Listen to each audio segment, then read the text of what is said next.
어제 그 2시쯤에 행안부에서 이제 발표를 했는 자료인데 7월 10일 때 국토부에서 이제 발표했던 그 대책안이 너무 강했죠. 너무 강해가지고 국민들이 패닉되어 있는 상태에서 분노로 바뀌었습니다. 분노로 바뀌면서 국민청원글이 다 올라가고 국토부의 게시판에다가 글 다 올라가고 시위까지 이렇게 하는 상태까지 왔단 말이에요. 그러면서 어제 행안부에서 개정안을 이렇게 발표를 했어요. 그 개정안의 내용이 어떤 내용들이 있는지 여러분들하고 한번 얘기해보는 시간을 가져볼 건데, 제가 한번 읽어봤습니다. 한 4개로 이렇게 축약이 되더라고. 하나는 세대원의 범위를 어떻게 잡아줄 것이냐. 한 세대의 그 주택을 하나 보유를 했을 때에 그쪽에 살지 않고 다른 쪽에 살면서 보유를 했다라고 해도 2주택을 보유하는 걸로 보고 취득세를 8%를 때려버리겠다고 하는 게 7월 10일 때 발표였죠. 아니 그러면은 얘가 지금 이제 결혼할 나이가 돼가지고 집을 미리 신혼집을 구입을 하는 건데 취득세를 그렇게 8%로 때려버리냐. 그러면 결혼을 하지 말라는 거냐. 그런 항의가 이제 들어가니까 여기에 대해서 우리가 그러면은 완화를 좀 시켜줄게. 자녀에게도 우리가 독립된 세대로 봐줄게 라고 하는 게 5번 개정안에 또 들어가 있는 거고요. 그렇다면은 주택 보유수를 어떤 기준으로 산정을 해줄 것이냐, 거기에 대한 기준을 또 5번에 이렇게 보도자료에 이제 담겨져 있는 것 같고, 그리고 규제 지역하고 비규제 지역하고 취득세에 대한 그 기준을 좀 완화해가지고 담아놨다는 거, 그리고 적용하는 시점을 언제부터 이제 적용할 것이냐. 그러면 기존에 내가 분양권을 하나 받았다든지 입주권을 받았다든지 잔금을 아직 안 치렀는데 잔금 치르는 이 시점부터 그러면 나는 2주택으로 이렇게 볼 것인지, 이런 기준도 없이 그냥 상임위에서 통과시키면 어떡하냐, 이런 여론들이 되게 올라가면서 국민청원하고 그리고 게시판에 도배를 했단 말이에요. 그러니까 급하게 해가지고 어제 2시부로 해가지고 이 보도자료를 올렸습니다. 그러면은 요 내용들이 구체적으로 어떤 내용들이 있는지 여러분들하고 같이 보면서 하나하나 뜯어보는 시간 한번 가져볼게요. 어떤 범위에서 한 세대로 이렇게 볼 것이냐라는 게 중요한 기준이 되겠죠. 기존에는 동일한 주소에 다 같이 전입이 돼 있다 그러면은 그걸 한 세대로 이렇게 봤습니다. 그렇다면은 이 주소에 한 세대로 이렇게 있는데 내 와이프가 다른 곳에 전입이 돼 있고 그쪽에서 거주를 한다. 내 자녀가 다른 곳에 전입을 해가지고 그쪽에서 거주를 한다라고 하면은 어떤 사유가 있겠죠. 주말 부부가 될 수도 있는 거고, 한 사람 한 사람들이 다 다른 데에 주소가 이렇게 돼 있는 거예요. 기존에는 어떻게 봤냐면은 다 독립된 별도의 세대는 3세대로 이렇게 받는 거예요. 그런데 이번 정부에서 이제 이번에 7월 10일 때 이제 얘기했는 거는 그렇게 해가지고 한 세대당 한 주택을 이렇게 구입을 하면은 이게 집값이 또 폭등하는데 주 원인이 되지 않느냐. 그러니까 여기 가족 구성원에 다 가족원으로 들어가 있다 그러면은 별도로 떨어져 있더라도 한 세대로 이렇게 본다라고 이렇게 얘기를 하는 거예요. 그렇지만 부부는 적용이 안 되지만 30대 미만인 자녀인 경우에는 일정 소득을 벌고 있다라고 하면은 자녀에게는 별도 세대로 예외 규정을 두겠다는 거예요. 올해 기준으로 해가지고 175만원 정도의 중위소득에서 한 40% 정도 되면은 일정 소득을 본다라는 거예요. 그럼 그 40%라고 하는 거는 70만원 정도를 월 이렇게 번다라고 하면은 별도의 세대로 봐준다라는 얘기를 하는 겁니다. 그렇다면은 여러분들이 생각을 한번 해볼 수 있는 거예요. 우리 자녀가 어떤 이유에서 주소를 내가 다른 데로 전입을 시켰어. 그러면은 이 자녀한테 월급을 받을 수 있는 그런 시스템을 만들어 놓으면 되겠죠. 규제 지역하고 비규제 지역하고 상관없이 지금 얘기를 하는 겁니다. 동일한 조건이에요. 주택을 팔아가지고 차익을 실현하는데 방법이 없을까라고 생각해보면 방법이 있단 말이에요. 자, 그렇다면요, 결혼을 안 했는 30대 미만인 자녀가 일정한 소득이 발생을 했다 그러면은 별도의 세대원으로 이렇게 보는데, 행안부에서 얘기하는 게 18세 미만인 경우에 자녀가 월 소득을 번다고 해도 부모의 세대원으로 이렇게 포함을 시킨다는 거예요. 그러니까 이거는 미성년자이기 때문에 인정을 안 해준다는 얘기를 하는 겁니다. 부모님을 모시기 위해서 내가 지금 같이 살고 있는데 그럼 내가 지금 들고 있는 이 주택은 한 세대로 이렇게 보는 겁니까? 라고 이렇게 물을 수가 있단 말이에요. 여기에 대해서도 이제 기준이 나왔어요. 65세 이상 되는 부모님을 내가 모신다라고 하면은 이 자녀를 독립된 세대로 간주를 시킨다는 거예요. 나라의 도의상 그거는 잘하는 행동이기 때문에 독립된 별도의 세대로 봐주겠다는 겁니다.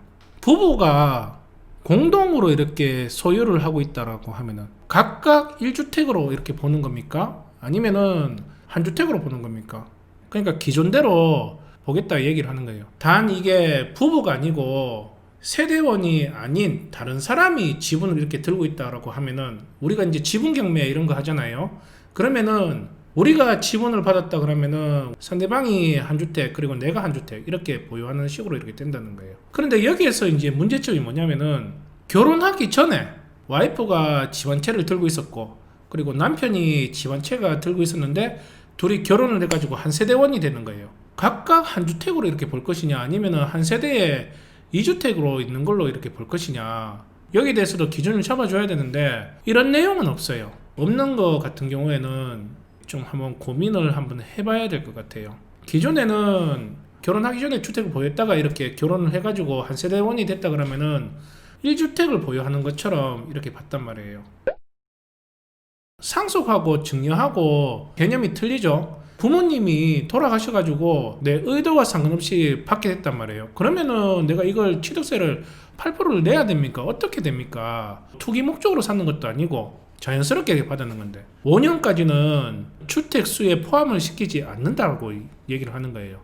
그리고 이를 소유해가지고 취득세 낸다 그래도 금액에 맞춰가지고 1에서 3%대의 취득세가 적용이 된다는 겁니다. 그런데 5년이 지났는데도 이 주택을 내가 들고 있다라고 하면은 8%대의 취득세를 다시 이제 돌려받겠다고 하는 게 지금 여기에서 개정안인 거예요. 상속을 받았는데 그걸 지분에 맞춰가지고 이렇게 들어갔다 그러면은 만약에 5명이면 5명 전부 다 한 주택씩 이렇게 볼 것이냐 어떻게 볼 것이냐 지분이 제일 많은 사람한테 한 주택을 가졌는 걸로 이렇게 본다는 겁니다. 2분의 1, 2분의 1 이렇게 지분이 동일하게 이렇게 보유를 했다 그러면은 나이가 많은 사람한테 주택 보유수로 엮겠다는 게 지금 요 취지예요.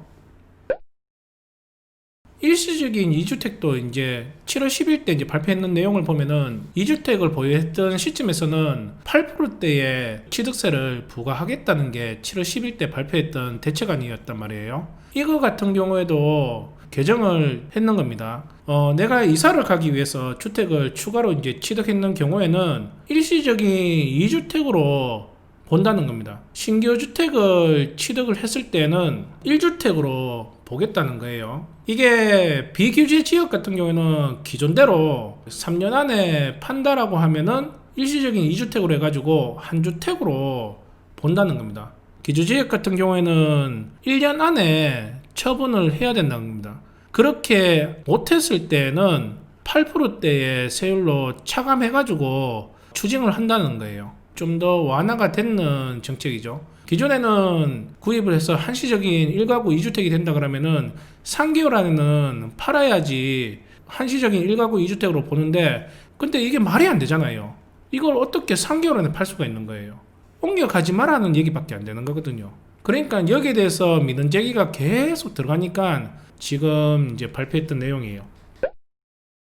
다주택자가 이사하기 위해서 취득하는 주택은 일시적인 2주택으로 과세가 되는 겁니까? 안 되는 겁니까? 라는 이런 내용도 나왔단 말이에요. 다주택자라고 하는 거는 2주택을 가지고 있는 사람이 한 주택을 더 보유했을 때 기존대로 12%대의 중과세율을 적용을 시킨다는 걸 얘기를 하는 거예요. 1주택을 보유하다가 아파트 분양권을 취득했는 시점으로 3년 내에 기존 주택을 처분을 해야 됩니까? 라고 이렇게 또 물었단 말이에요. 이런 경우에는 그렇지 않다, 괜찮다. 분양권이나 입주권 같은 경우에는 이거는 거주 자체가 되는 주택이라고 볼 수가 없기 때문에 내가 소유권을 취득을 했을 때에 그 시점부터 해가지고 비규제 지역 같은 경우에는 3년 안에 기존 정전주택을 팔았을 때는 한시적인 2주택으로 볼 것이고, 교제지역 같은 경우에는 1년 안에 팔았을 때에 한시적인 2주택을 봐준다는 거예요. 여기 대해서도 고민이 되게 많았단 말이에요. 어떤 교육생들 중에서는 평택 쪽으로 발령이 나가지고 이사를 가야 되는데 그쪽에 내가 분양권을 받았단 말이에요. 내가 그러면 기존에 지금 집을 팔아야 됩니까? 이렇게 물어보더라고. 근데 그 기준이 안 나왔었단 말이에요. 이런 것 같은 경우에도 똑같아요. 지금 분양권 같은 경우에도 새로운 이제 깨끗한 아파트에 분양받아가지고 그쪽에 이제 이사하기 위해서 분양권을 받아놨는데 기존에 있는 집을 3년 안에 팔아가지고 이렇게 들어가야 되는 건지, 아니면 내가 규제지역에 있다 그러면은 분양권 받았는 그 시점부터 내가 1년 안에 팔아야 되는지, 이런 기준안이 없으니까 사람들이 혼란이 되게 많이 왔단 말이에요. 그런데 지금 이제 행안부에서 지금 얘기하는 게 당연한 거예요. 당연한 거. 이거는 뭐 뜯어가지고 설명할 필요도 없는 거예요. 당연히 분양권이라는 거는 그 집에서 살 수 있는 형체가 없는 건데, 그걸 내가 지금 분양권을 받았는 시점에서 기존 집을 팔아라는 게 말이 안 되는 거잖아요. 등기했는 그 시점부터 시작해가지고 비기준 지역 같은 경우는 3년이고 교제 지역 같은 경우에는 1년 안에, 1년도 솔직히 짧지. 그런데 1년 안에 팔아라고 하는 게 이게 지극히 합리적인 생각을 지금 했는 겁니다. 재건축 이제 사업을 해가지고 거주하던 주택에서 어쩔 수 없이 태그를 했는 거예요. 그래서 전세로 살 수도 있고 월세로 살 수도 있지만 나는 요즘 분위기를 보니까 지금 집을 안 사면은 바본 것 같아. 그래서 신규 주택을 취득을 했단 말이에요. 그러면은 이 재건축된 이 주택에 입주를 했다라고 하면은, 그러면은 신규 주택을 내가 처분을 하는 경우에는 일시적인 2주택으로 볼 수가 있습니까? 라는 질문이에요. 이거는 당연히 일시적인 2주택으로 봐줘야 되는 겁니다. 당연한 거죠. 되게 뭐 상식적인 얘기인 거죠. 합리적인 얘기를 하는 겁니다. 입주했는 시점에서 3년 이내에 신규 주택을 처분했을 때는 그 2주택으로 보는 게 당연한 겁니다. 예. 이 당연한 얘기를 이제 꺼내는 거예요. 오늘 제가 이제 여러분들한테 오피스텔에 대해서 설명을 좀 해주려고 했는데, 보도 자료부터 이제 여러분들한테 좀 안내를 해줘야 될 것 같아가지고 오피스텔 하기 전에 이제 이 얘기를 하고 있는 거예요. 이 오피스텔 같은 경우에는 업무용이란 말이에요. 주택으로 포함되는 게 아니죠. 그러니까요, 2주택 이상을 보유를 한다 그러면은 8%대에 지금 취득세가 발생하고 3주택이 된다 그러면은 12%의 취득세가 발생을 한다란 말이에요. 오피스텔 같은 경우에는 내가 지금 2주택을 보유하고 있든 3주택을 보유하고 있든 4.6%대의 취득세가 발생을 하는 거예요. 규제지역이든 규제지역이 아니든 대출도 나온단 말이에요. 그렇다면 우리가 경매나 공매를 통해 가지고 이 오피스텔도 취득을 해야 된다는 생각을 하셔야 되는 거예요. 어떻게 하면 돈을 벌 수 있을지를 항상 여러분들이 고민을 하셔야 되는 거예요. 거기에서 이제 오피스텔을 얘기를 하려고 했는데, 최근에 그런 얘기가 나왔었어요. 오피스텔 같은 경우에도 포함을 시켜가지고 취득세를 중과시켜가지고 8%대, 12%대에 적용을 하겠다라는 그런 얘기가 나왔었단 말이에요. 거기에 대해서 이번에 개정안이 이렇게 나왔어요. 어떤 내용이 나왔는지 또 한번 볼게요. 오피스텔 분양권도 주택수에 포함이 됩니까? 라고 이렇게 질문이 들어갔어요. 그러니까 오피스텔 같은 경우에도 사용하기 전에는 이 오피스텔이 주거용인지 그리고 상업용인지 확정이 안 되는 거기 때문에 오피스텔 같은 경우에는 분양권은 주택수에 포함되지 않는다라고 이렇게 얘기를 하는 거예요. 분양을 했을 때 이게 업무용으로 들어갈지 주거용으로 들어갈지 알 수가 없기 때문에 이거는 주택수에 포함을 안 시킨다라는 게 지금 여기에서 얘기를 하는 겁니다. 제가 늘 말하는 거지만 아파트하고 같은 입지에 딱 들어가 있는 오피스텔 같은 경우 있죠. 이런 거 같은 경우는 분양받아도 상관없습니다. 차라리 이런 걸 분양받는 게 나아요. 이런 거 같은 경우에는 2주택을 보유하고 있는데 3주택제 된다. 그러면은 같은 입지에 들어가 있는 오피스텔 같은 경우는 여러분들이 분양 들어가는 게 맞는데, 내가 지금 1주택만 보유하고 있다. 그래서 이제 분양을 받으려고 한다라고 하면은 오피스텔을 굳이 할 필요가 없죠. 분양권을 취득을 하는 게 맞습니다. 분양권도 나중에 취득했을 때에 취득세가 발생을 한단 말이에요. 내가 지금 환경이 어떠냐에 따라서 이런 거는 분양받는 것도 적극적으로 추천을 해요. 어차피 관리비 똑같이 나오고요. 집 구조도 똑같단 말이에요. 단 취득세가 틀릴 뿐이에요. 내가 지금 주택 보유수가 어떻게 되느냐에 따라서 오피스텔을 분양받을 수도 있고 아파트를 분양을 받을 수가 있는 거예요. 그런데 내가 다주택자라고 하면은 아파트 같은 경우에는 여러분들이 분양받는 거는 추천합니다. 단 지방에 있는 오피스텔 같은 경우에는 분양받는 거는 제가 비추를 합니다. 1년 상간으로 해가지고 가격이 떨어지는 경우가 허다합니다. 오피스텔을 구입을 하는 걸 반대하는 건 아니란 말이에요. 분양받는 걸 반대를 하는 거지. 지방 물건 중에. 그런데 경매로, 공매로 오피스텔을 취득을 하는 거는 적극적으로 제가 추천을 합니다. 오피스텔도 주택수에 포함이 됩니까? 업무용 오피스텔 같은 경우에는 주택수에 포함이 안 돼요. 제가 지금 있는 사무실이 오피스텔이란 말이에요. 그런데 지금 이거는 제 개인적인 명의로 소유권을 취득을 했는 거란 말이에요. 순수하게 사무실로 이렇게 사용을 하고 있단 말이에요. 그러니까 이거는 상가 물건을 하나 들고 있다라는 개념으로 들어가는 겁니다. 이게 만약에 업무용인데 전입을 했다라고 하면은 이거는 주택수에 포함이 들어갑니다. 업무용이라도 사업자로 이렇게 들어갔다 그러면은 주택수에 포함이 안 된다라고 이렇게 보시면 되는 거예요. 좀 헷갈릴 수가 있어요, 이게. 그러니까 임대인이 임차인한테 잘 얘기를 해야 돼요. 본인이 여기에 주거로 사용할 겁니까? 업무용으로 사용할 겁니까? 라고 이렇게 물어봐야 돼요. 임대차 3법이 이렇게 통과가 돼버리잖아요. 그럼 신고를 한다 그러면은 이쪽에 지금 주거로 사용하고 있는지 그 사업자로 내가 사용하는지 다 드러나겠죠. 그러면은 이제 주택수에 포함해가지고 그렇게 들어갈 수도 있겠죠. 주택수에 포함이 안 되는 경우가 있습니다. 네, 이번에 이 개정안에 또 얘기가 나왔어요.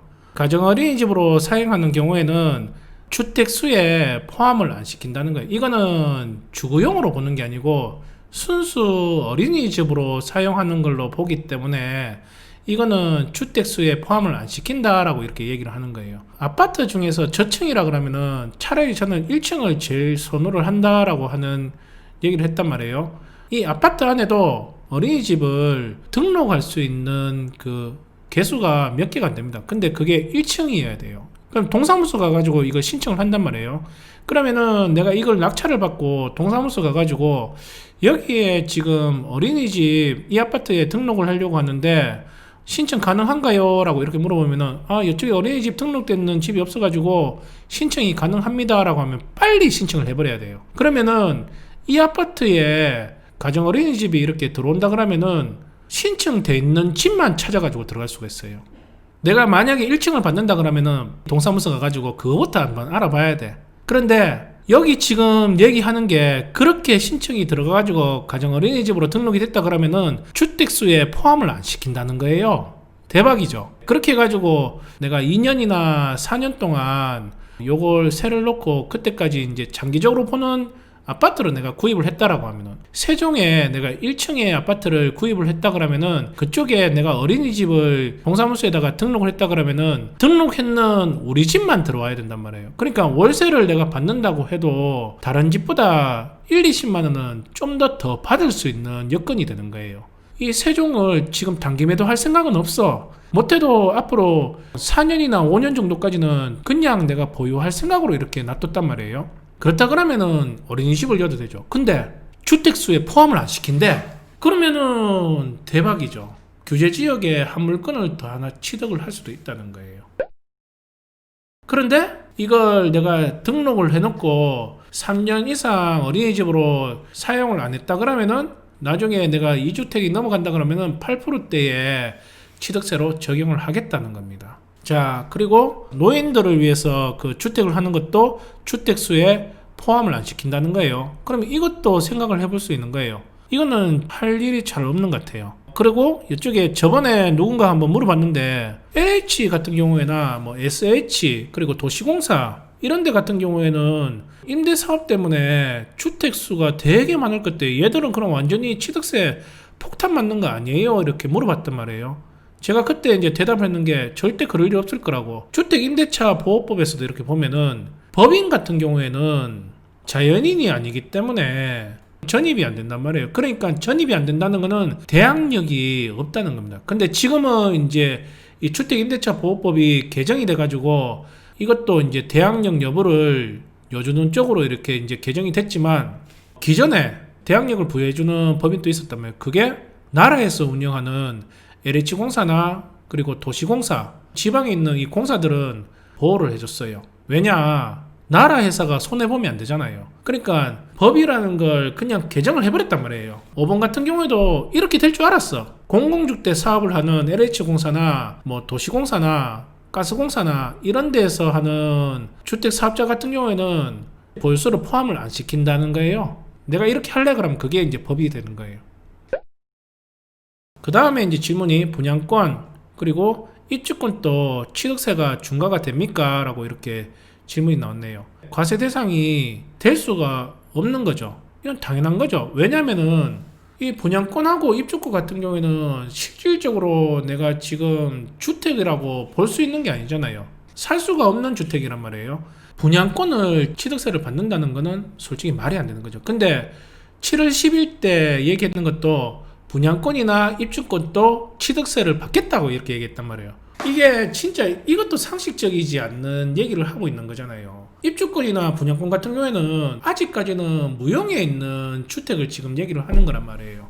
그런데 거기에다가 취득세를 받겠다고 하니까 당연히 여기에 대해서 의문을 제기하고 당연히 사람들이 반발을 할 수밖에 없는 거죠. 그래서 지금 이제 개정안에서 이제 얘기하는 게 분양권이나 입주권 같은 경우에는 취득세를 받지 않겠다고 지금 얘기를 하는 겁니다. 그리고 이 주택을 이제 입주하는 그 시점에 취득세를 그때 부여하겠다라고 하는 거예요.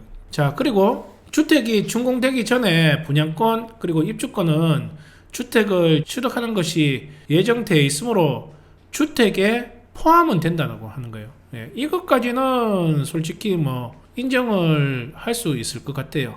예, 근데 그전 대책에서는 입주권하고 그리고 분양권에 대해서 취득세 받겠다고 이렇게 얘기했을 때는 저도 참 어이가 없더라고요. 주택으로 사용할 거니까 주택수에 포함을 시키는데 분양권 자체에서는 취득세를 안 받을게요 라고 하는 겁니다. 우리가 잘못 생각했는 것 같아요. 이렇게 얘기를 하는 거죠. 예.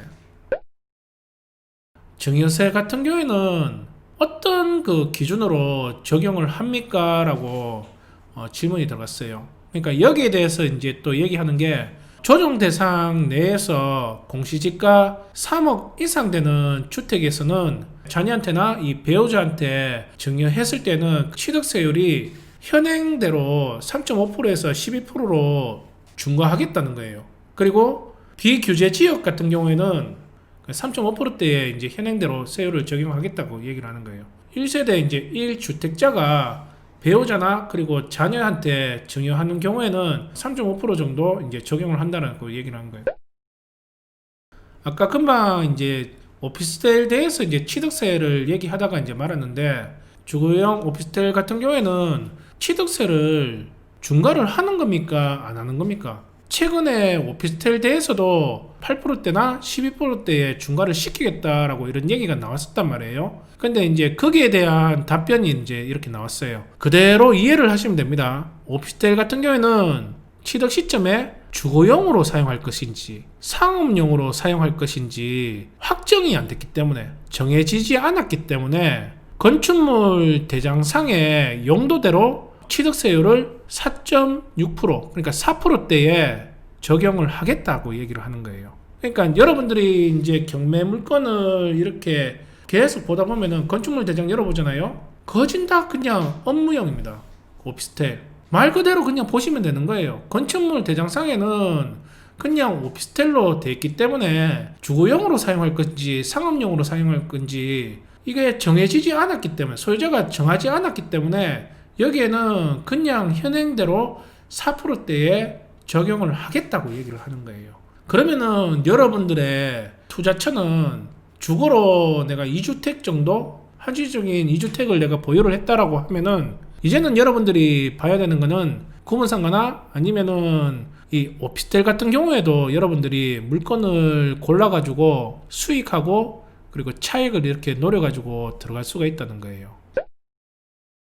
자, 그러면은 7월달에 내가 경매를 받았는데 잔금 치르는 거는 8월달에 잔금을 치러야 되는데 7월 10일 넘어가기 전에 내가 이걸 잔금을 빨리 치러가지고 기존의 현행대로 돌아가는 취득세를 내가 내야 됩니까? 아니면은 계약했는 요 시점에 적용해야 하기 때문에 잔금은 천천히 이렇게 치러도 됩니까? 라는 게 제일 궁금한 사항이었단 말이에요. 거기에 대해서 이제 답변을 해줍니다. 7월 10일 때 발표했는 그 시점을 기준으로 해가지고 그때 매매 계약을 체결하는 증빙 서류만 있다라고 하면은 3주택 이하였을 때는 1에서 3% 현행 기준대로 이제 돌아가는 거예요. 4주택 이상 경우에는 4%대에 적용을 하겠다고 얘기하는 거예요. 4주택자든 5주택자든 4주택 이상 된다 그러면 4%, 내가 3주택자가 된다라고 하면은 1에서 3%대에 적용이 된다는 거예요. 그러면은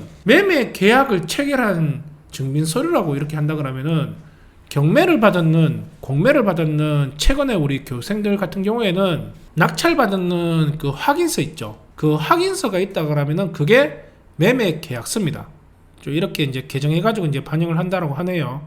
7월 10일 때 발표했던 그 시점보다는 조금 더 여유있게 2개월이나 3개월 정도 이렇게 여유를 줬으면은 좋지 않았나 생각이 드는데, 상임위나 아니면 국토부에서 이제 얘기하는 거는 빨리 이걸 적용을 바로 시행을 해야 된대. 그래야지 지금 올라가고 있는 주택의 가격대를 잡을 수가 있다고 이제 얘기를 하면서 이제 빨리 이렇게 통과를 시켰다고 이렇게 보시면 되는 거예요. 그런데 뭐 주택 가격이 잡혔습니까? 그 뭐 발표하고 나서 전세 가격하고 매매 가격이 더 올라갔으면 더 올라갔지.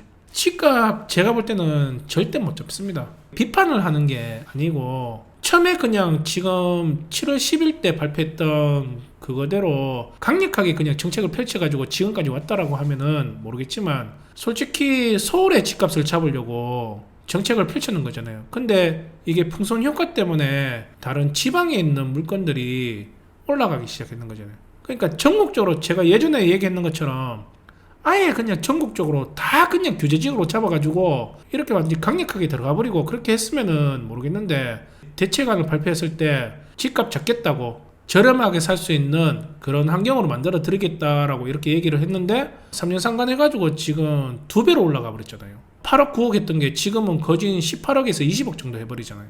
아예 이제 서울에는 돈 없는 사람들은 못 사는 환경으로 바뀌어버리는 거예요. 그때 샀으면은 못해도 10억은 벌었는데 너무 억울한 거예요. 그러니까 이제 정부가 이제 말하는 이 얘기가 안 들리는 거예요. 내가 지금 예전에 샀으면은 내가 옆집에 살고 있는 친구는 지금 3년 전에 사가지고 지금 10억 정도 이렇게 차익을 받는데 나는 지금 아직도 전세에 살고 있는 거야. 그러니까 얼마나 억울하겠어요. 그러니까 지금 정부가 이렇게 강력한 대책을 이렇게 펼친다고 해도 믿지를 않는 거죠. 그러니까 더 사람들이 돈을 이제 끌어모아가지고 지금 더 오르기 전에 지금 한 채 사야지라고 이렇게 생각을 하는 거예요. 분양권도 똑같은 거예요.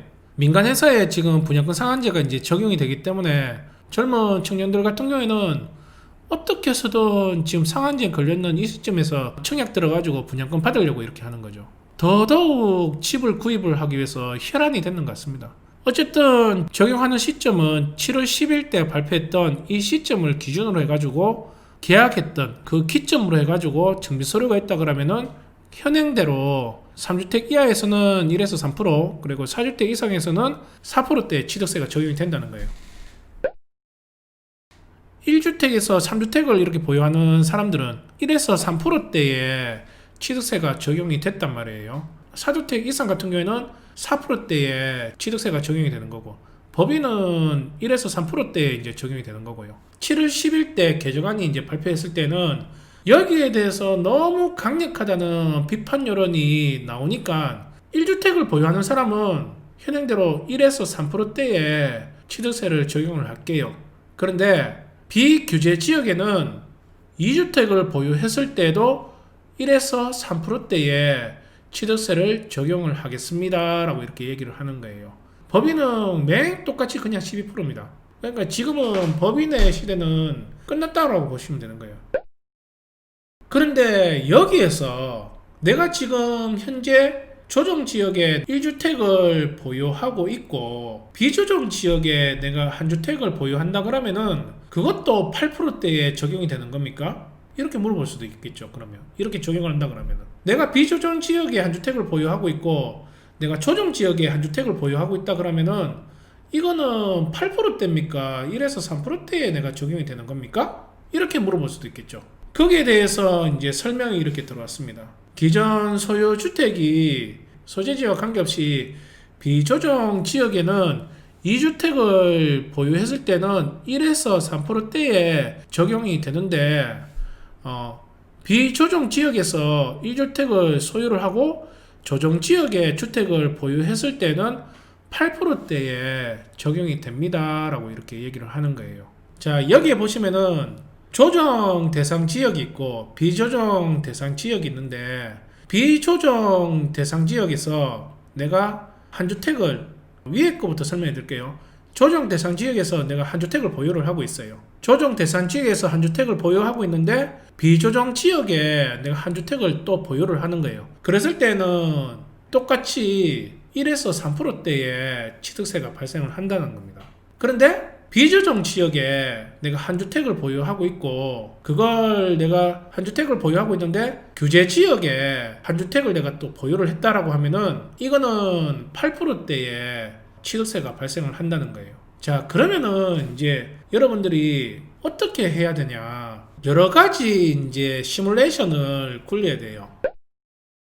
행안부에서 발표했던 이 보도자료를 하나하나 이렇게 뜯으면서 한번 읽어봤습니다. 이해하는 부분도 있고 좀 더 궁금해하는 내용들도 있을 것 같은데, 어쨌든 제가 이렇게 쭉 한번 이렇게 훑어보니까 제가 느낀 바로는 아직까지는 우리가 공매나 경매나 일반 매물을 그리고 분양권을 했을 때 충분히 돈을 벌 수 있는 그런 빈틈은 있을 수 있겠구나. 그러면 이쪽으로 해가지고 포커스를 잡아가지고 공략을 한다 그러면은 충분히 승산이 있겠구나 라는 생각이 들었어요. 자, 질문 받을게요. 개인 매매 사업자요. 개인 매매 사업자는 오피스텔 분양권도 개인 매매 사업자로 되나요? 적은 씨가 계고장 붙이러 이제 5일 때 간다라고 얘기를 하네요. 효정 씨가 전세 연장 동의를 도장을 받아야 한다고 얘기를 하는데, 지금 기존에는 연장 동의가 있어야지 대출이 나오는 게 맞는데 은행에 문의하는 게 맞는 것 같아요. 뭐 우리끼리 이렇게 얘기한다고 해가지고 이게 맞다 안 맞다 이렇게 얘기할 수는 없는 것 같아요. 즐거운 주말 되십시오. 자, 수고했습니다. 들어가세요.